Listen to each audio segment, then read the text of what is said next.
Inilabas ang mugshot ng lahat ng inaresto sa flood control scandal kabilang yung kay dating Senador Bong Revilla. Ayon naman sa Bureau of Corrections, ang mga mako-convict ay ikukulong sa Occidental Mindoro.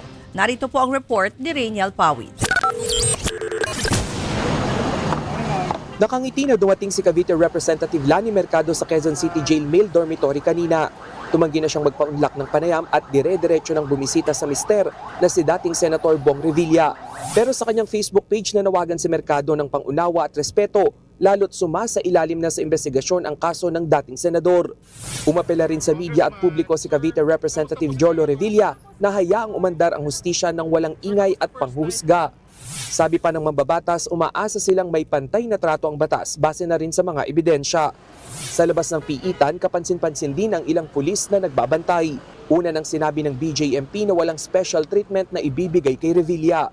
Sabi naman ni Interior Secretary John Vic Remulla na kilala ring kaibigan ng mga Revilla, wala raw hininging pabor ang dating senador para sa kaso nito. Siyempre naglalamент ang galit niya kay Bernardo dahil sabi niya, demonyo yan eh, napaka-demonyo na taong yan.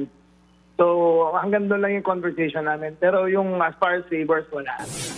Si dating DPWH Undersecretary Roberto Bernardo ang nagdawit kay Revilla sa mga anomalyang komisyon sa flood control projects. Nahaharap muli ang dating senador sa malversation case na may kinalaman sa anomalyang 92.8 million peso Ghost Flood Control Project sa Pandi, Bulacan. Ang isang kapwa-akusado ni Revilla na si dating DPWH Engineer Emelita Huat na aresto na sa Bulacan.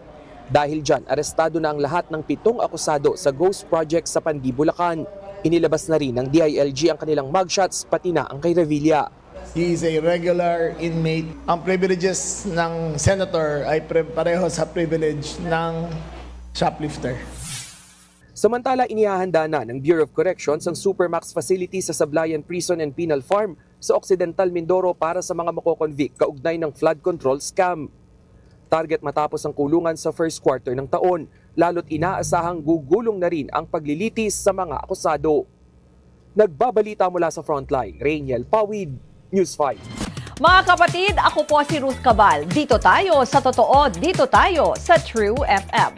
Mag-follow at mag-subscribe din po kayo sa aming social media accounts at True Network PH. Diyan po yan sa aming X na dating Twitter, sa FB, sa Instagram, sa YouTube, sa TikTok at sa mga podcast. At syempre, tutok din po kayo sa Signal True TV Channel 19.